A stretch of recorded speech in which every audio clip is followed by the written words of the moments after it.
मुसलमानों को बता रहा हूं, ख्वाब गफलत से बेदार हो जाओ।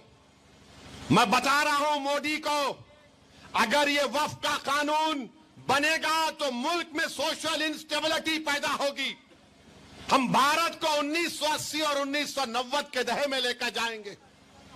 हम एक मस्जिद को खो चुके हैं मोदी, अब कोई मस्जिद कब्रिस्तान को नहीं खोएंगे। अगर आप मुल्क को विकसित भारत नहीं बनाना चाहते, अगर आप मुल्क को 1980 और 90 के दहे में लेकर जाना चाहते हैं, तो फिर आपको फैसला करना पड़ेगा। सोशल इंस्टेबिलिटी इस देश में पैदा हो जाएगी। अगर कल को आकर बोलेगा ये शिवारेड्डी पेट की मस्जिद को मैं तोड़ दूंगा, तो क्या का नौजवान चूड़ियां पहन के बैठ जाएगा? कि यहां के बुजुर्ग बोलेंगे कि मैं ज़ईफ हो गया, अब मैं कुछ नहीं करूंगा। बुड्ढा भी बोलेगा मरना है तो मस्जिद की हिफाजत करके मरूंगा। नौजवान भी बोलेगा जवानी मस्जिद पे कुर्बान, मैं भी कुर्बान।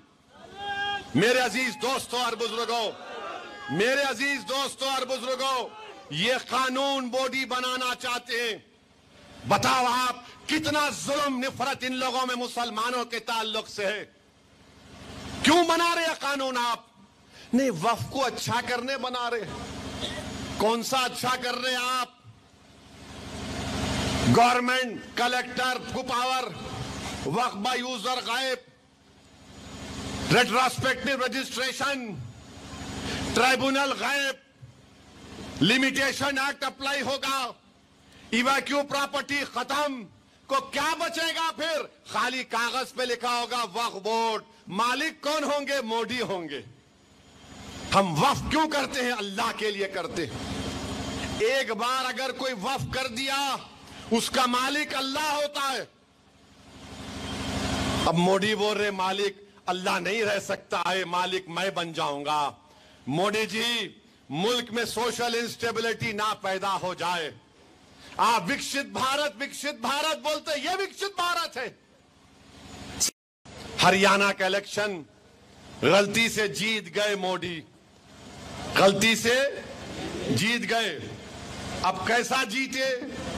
मैं तो नहीं था वहां पर, वरना बोलते बी टीम, इन्हों गए तो ऐसा हुआ, इन्हों गए तो ऐसा करे। मेरे को बहुत से लोग बोले, मैं बोला बैठो मियां, थोड़ा बैठ के तमाशा देखेंगे अपन भी। ये झम्मक झक्का जो कर रहे ना, देखेंगे क्या होता। हार गए नो वहां पे।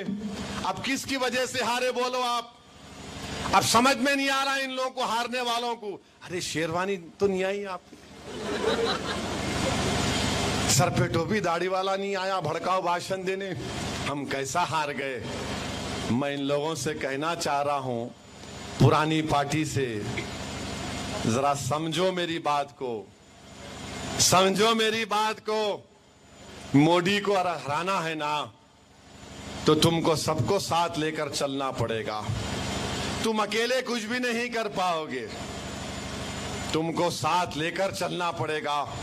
महाराष्ट्र में हमने कहा, इम्तियाज जलील ने खत लिख कर दिया कि आओ हम बात करने तैयार हैं, आप बात करिए। हम भी नहीं चाहते कि महाराष्ट्र में दोबारा शिंदे, फडणवीस और अजीत पवार की हुकूमत बने। हम नहीं चाहते, मगर आप बातचीत करो। करे तो अच्छा है, नहीं करेंगे तो मुझे भी तो अपनी पार्टी चलाना है ना।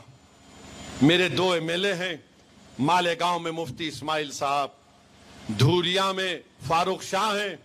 इम्तियाज जलील 3,20,000 के ऊपर वोट हासिल किए। औरंगाबाद में मेरे 26 कारपोरेटर थे, नांदेड़ में है, शोलापुर में हमने फारूक को अपना उम्मीदवार बनाया है।